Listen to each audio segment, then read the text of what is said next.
हरिओम। सभी भक्तों को जय श्री कृष्ण, राधे राधे। आज मैं एक बुद्ध भगवान की बहुत ही प्यारी पेंटिंग आपको बनाना सिखा रही हूँ। और बुद्ध भगवान का बचपन का नाम था सिद्धार्थ।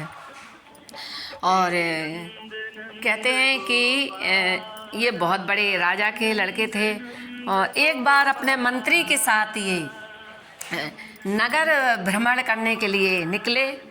तो रास्ते में एक वृद्ध जा रहा था, तो मंत्री से पूछा कि ये कौन जा रहा है। मंत्री कहने लगा ये वृद्ध है, वृद्ध हो गया है, पहले जवान था अब बूढ़ा हो गया है, डंडा पकड़ के चलता है।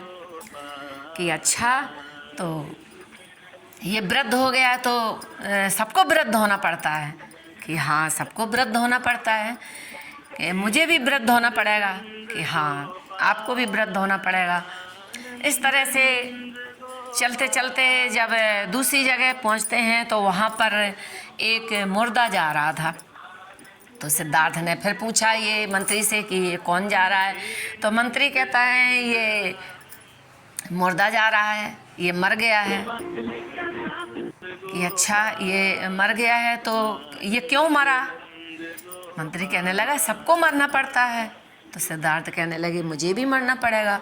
मंत्री कहता हाँ, आपको भी मरना पड़ेगा। जो संसार में आता है एक बार उसको मरना पड़ता है। तो सिद्धार्थ सोचने लगे कि सबको वृद्ध होना पड़ता है, सबको मरना पड़ता है, तो ऐसे इसका पता कैसे लगाया जाए।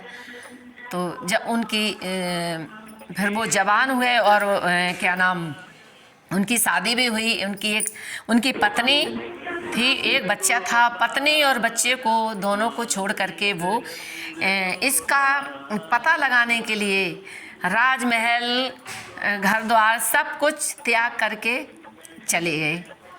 और वहाँ पर वो गया में पहुँचे। वहाँ गया में एक फल्गु नदी के किनारे एक पीपल का वृक्ष था। उस पीपल के वृक्ष के पास बैठ करके, उसके नीचे बैठ करके उन्होंने ध्यान किया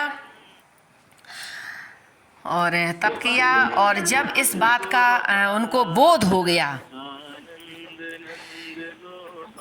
और उनको ज्ञान प्राप्त हो गया, फिर इसका ज्ञान उन्होंने सब जगह फैलाया और बौद्ध धर्म का प्रचार प्रसार किया। और बौद्ध धर्म को मानने वाले बहुत से हैं, बौद्ध धर्म को मानते हैं और संसार में घूम घूम करके उन्होंने इसका ज्ञान बांटा और प्रचार प्रसार किया। वो स्थान अभी भी बोध गया के नाम से प्रसिद्ध है। और वहाँ पर फल्गु नदी के किनारे पर है। और फल्गु नदी को भी श्राप मिला था माता सीता का। और वहाँ पर कहते हैं कि फल्गु नदी में पानी नहीं है और वहाँ जो रेत है ना, रेत को हटाओ तो उसमें से पानी निकलता है और उसी पानी से सभी स्नान करते हैं लोटा भर भर के। लेकिन वहाँ पर फल्गु नदी में पानी नहीं है, ऊपर दिखता नहीं है, क्योंकि सीता जी ने, इसकी भी एक कहानी है, सीता जी ने श्राप दिया था फल्गु नदी को। तो दोस्तों, इस तरह से मैंने आपको ये कहानी सुनाई बुद्ध भगवान का, कैसे बुद्ध भगवान को बोध हुआ वट वृक्ष के नीचे और उन्होंने बुद्ध धर्म का प्रचार प्रसार किया। अगर हमारा वीडियो आपको अच्छा लगे तो कमेंट बॉक्स में कमेंट कीजिए, लाइक कीजिए, शेयर कीजिए।